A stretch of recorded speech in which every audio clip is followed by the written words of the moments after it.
चलिए स्टूडेंट्स, आज हम क्लास 10th का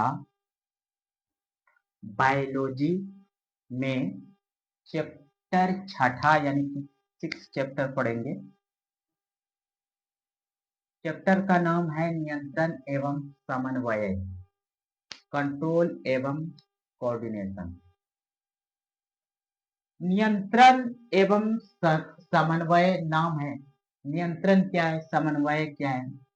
देखिए, जंतु, ठीक है, उसमें भी मानव, पौधा भी कंट्रोल एंड कोऑर्डिनेशन होते हैं। पौधे में भी, मानव में आप समझिएगा, जंतु में समझिएगा, जंतु में कि कोई भी चीज है, जैसे कि कहीं पे आग है, ठीक है, क्या है, आग है, तो हम अचानक से उस आग में हम देखे नहीं, हाथ चला गया, तो वहां पे वो क्या होगा, वो हीट से उसका हाथ चलेगा।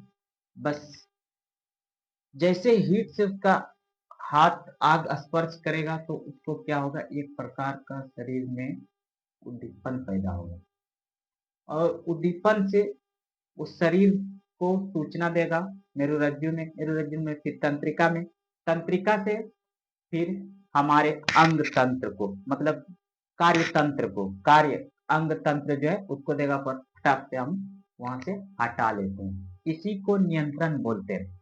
और इसके बीच जो संबंध स्थापित करता है ये सब करने में, है ना, ये सब करने में, जो हाथ हटाया उद्दीपन, फिर यहाँ पे मेरुरज्जु, फिर ये तंत्रिका तंत्र, फिर ये कार्य अंग जो कि वहां से हटा दिया गया, इसके बीच में ये संबंध स्थापित कर रहा है, वही समन्वय है। ठीक है, तो इस चैप्टर में आप बढ़िया से पढ़िएगा। पौधों में भी समन्वय, नियंत्रण एवं समन्वय पढ़ेंगे, जंतु में भी पढ़ेंगे। ठीक है, तो देखिएगा, पहले देखिएगा क्या कि सभी सजीव, जितने भी सजीव है, चाहे वो पौधे हो, चाहे वो मनुष्य हो, चाहे वो भेड़ बकरियां, कुछ भी हो, ठीक है, अपने पर्यावरण में हो रहे परिवर्तनों के अनुरूप अनुक्रिया करते हैं। पर्यावरण में जो भी परिवर्तन, अभी देखिए ठंड का मौसम है, पर्यावरण परिवर्तित हुआ है, तो उसके अनुसार हम ढाल लेते हैं, उसके अनुसार हम अपने शरीर को ढाल लेते हैं, और उसी के अनुसार हम काम करने लगते हैं। ये नहीं होते हैं कि हम एकदम मर ही जाते हैं, ऐसा नहीं। पर्यावरण परिवर्तित हो, शरीर को जंतु उसी के अनुसार डाल लेते हैं, स्वेटर पहन लेते हैं, जैकेट पहन लेते हैं, और उस पर्यावरण से, मतलब जो भी प्रभावकारी चीजें होती है उसके अनुरूप हम काम कर लेते हैं, और पर्यावरण में हम जीवित रहते हैं। ठीक है, तो उसी के अनुरूप सभी सजीव अपने पर्यावरण में हो रहे परिवर्तनों के अनुरूप अनुक्रिया करते हैं, परिवर्तनों के अनुरूप अनुक्रिया करते हैं। अब देखिए उद्दीपन क्या है, उद्दीपन अभी तुरंत समझाए, पर्यावरण में हो रहे परिवर्तन जिसके अनुरूप अनुक्रिया करते हैं, उसी को क्या बोलते हैं, उद्दीपन बोलते हैं। पर्यावरण में हो रहे परिवर्तन, पर्यावरण में जो परिवर्तन होता है उसी के अनुरूप, जैसे कि हम मार्केट जा रहे हैं, रास्ते में जा रहे, वर्षा देने लगा, वर्षा देने लगा, तो आप भीगने लगे, भीगने लगे, तो क्या करेंगे, आपको पता चला कि हम अब भीग जाएंगे, उद्दीपन हुआ शरीर में, आपको एक प्रकार का महसूस हुआ, और जाकर के हम छाता वगैरह खोजने लगते हैं। ठीक है, यानी कि उसी के अनुसार, पर्यावरण में जो परिवर्तन हुआ उसी के अनुसार हम अनुक्रिया करने लगते, उसी के अनुसार, यानी कि हम छाता ढूंढने लगे, उसी को हम क्या बोलते हैं, उद्दीपन बोलते हैं। जैसे प्रकाश, प्रकाश, उष्मा, ध्वनि, जैसे ध्वनि, जा रहे पीछे से कोई आपको बुलाने लगे, तो आप ऐसे मुड़ के देखते हैं, मतलब हमारे अंग वो महसूस किया और उसके प्रति अनुक्रिया कर दिए, तो यही उद्दीपन कहलाता है। क्या कहलाता है, उद्दीपन कहलाता है। ठीक है, चलिए सुगंध, ठंडा, सुगंध भी जा रहे हैं, जैसे कहीं पे किसी प्रकार का गंध देने लगा तो आप महसूस कर लेते हैं, नाक को दबाने लगते हैं। स्पर्श, जा रहे पीछे से कोई स्पर्श कर लिया, ठीक है, तो आप पता कर लेते हैं कि हमें कोई स्पर्श किया, उसके प्रति शरीर में एक अनुक्रिया होता है, ठीक है, उद्दीपन होता है, उसके फलस्वरूप हमें अनुक्रिया से हम महसूस कर लेते हैं कि स्पर्श हुआ है। ठीक है, चलिए पौधे, पौधे एवं जंतु में अलग अलग प्रकार के उद्दीपन के प्रति अनुक्रिया होती है। पौधे और जंतु अलग अलग, पौधे में अलग होता है, जंतु में अलग होता है, सही बात है। ठीक है, पौधे अलग पड़ जाती है, जंतु अलग पड़ जाती है। ठीक है, जंतुओं में नियंत्रण एवं, चलिए पढ़ते हैं जंतुओं में नियंत्रण एवं समन्वय। ठीक है, तो सभी जंतुओं में मुख्य दो मुख्य तंत्रों के द्वारा किया जाता है। सभी जंतुओं में, ये सभी जंतुओं में दो मुख्य तंत्रों द्वारा किया जाता है नियंत्रण एवं समन्वय। दो मुख्य तंत्र होता है, एक होता है तंत्रिका तंत्र और एक होता है अंतःस्रावी ग्रंथि। दोनों से हम कंट्रोल एंड कोऑर्डिनेशन करते हैं हम अपने शरीर को। ठीक है, तो इसको हम तंत्रिका तंत्र और अंतःस्रावी के बारे में डिटेल से समझते हैं। चलिए तंत्रिका तंत्र के बारे में देखिएगा, समझिएगा बढ़िया से।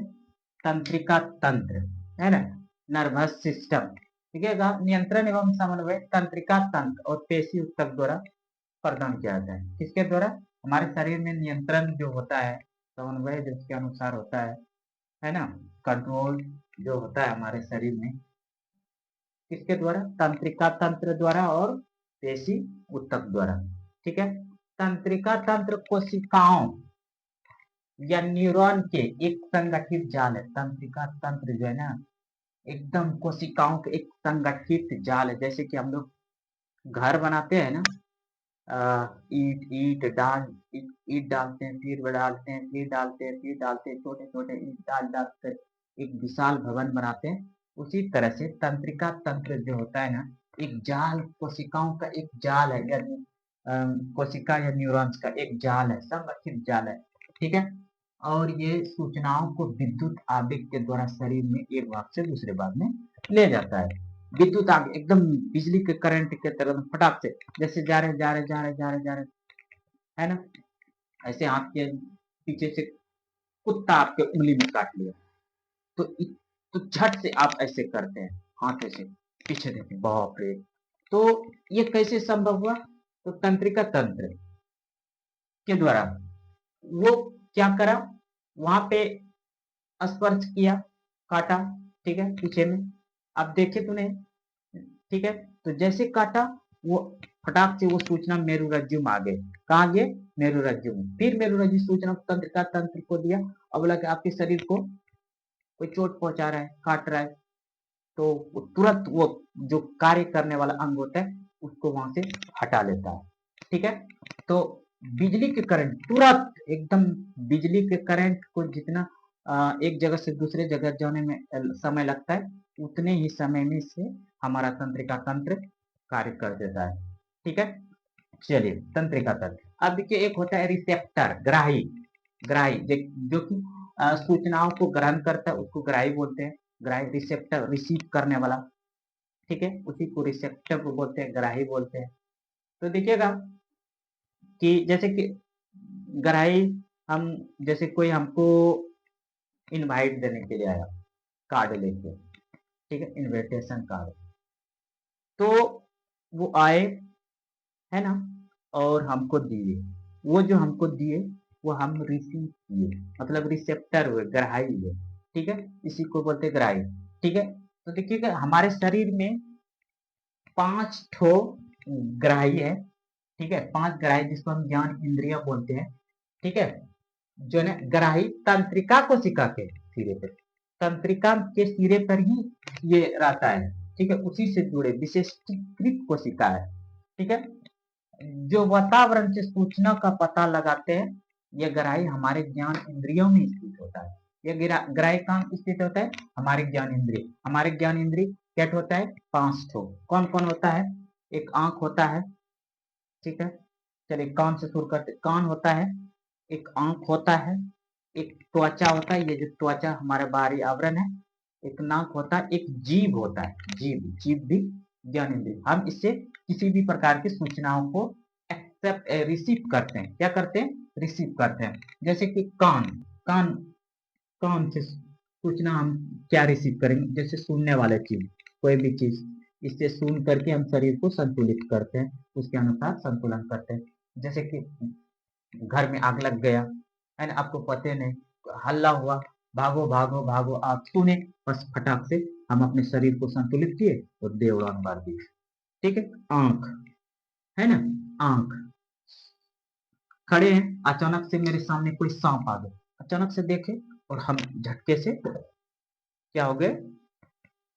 भाग गए। तो ये ये प्रकाश के द्वारा ही देखा जा सकता है, अपने आंख से प्रकाश। जब प्रकाश न रहेगा, अंधेरे में तो देख नहीं सकते, ये प्रकाश ग्राही करते हैं, जिससे फिर हम उसके जरिए से हम देख सकते हैं। एक त्वचा, ठीक है, ये स्पर्श के द्वारा, ठीक है। कोई आपको ये टेम्परेचर भी करता है, ठीक है, स्पर्श के द्वारा। गर्म कोई चीज है, गर्म चीज है, आप अचानक से कभी देखिएगा सब्जी उब्जी बना रहे हैं, आप उसमें से वो जो पकड़ने वाला होता है, लारने वाला चम्मच, उसको अचानक से पकड़ के छोड़ देते हैं, तो स्पर्श के तो आप गर्म का पता चला, तुरंत आप बिजली का आगे की तरह उसको छोड़ दिए, ठंडा स्पर्श, इससे तापग्राही होता है। नाक, नाक से आप गंध का पता लगाते हैं, अच्छा गंध, बुरा गंध, ठीक है। कभी कभी आप बुरा गंध गंध के महसूस से आप वहां से हट जाते हैं, उसके आप अपने संतुलन में, नियंत्रण में आ जाते हैं, ठीक है। एक है जीभ। जीभ का क्या काम? रस संवेदी ग्राही, रस संबंध, किसी प्रकार का हम स्वाद पता लगाते हैं। जैसे कि आम खा रहे हैं तो आपको आम के खाने के जैसा का स्वाद लगेगा, चिकन खा रहे हैं तो ये स्वाद का पता लगाता है। ये हमारा सभी क्या है? ग्राही है। ये सभी क्या है? ग्राही है, ठीक है। अब इसके और पार्ट्स में पढ़ेंगे, तंत्रिका तंत्र के बारे में आगे, अगले वीडियो में। इसको बढ़िया से समझिए, आप इसका स्क्रीनशॉट ले लीजिए और इसको नोट्स बनाइए। बहुत अच्छे से आप लोगों को समझा दिए हैं, इसका नोट्स बनाइए, कॉपी में लिखिए और बढ़िया से आप इसका तैयारी कीजिए। बहुत अच्छे से हम समझाते हैं। इससे पहले एक चैप्टर पढ़ा चुके हैं, इससे पहले बायो का, जीव जन्म कैसे करते हैं, पार्ट वाइज पार्ट, आप वहाँ पे जाइए प्ले लिस्ट में और वहाँ पे आप उसको खोजिए, सब पार्ट बाई पार्ट आपको मिल जाएगा, और देखिए, नोट्स बनाते चलिए और पढ़िए मजे। ठीक है, चलिए मिलते हैं फिर अगले वीडियो में।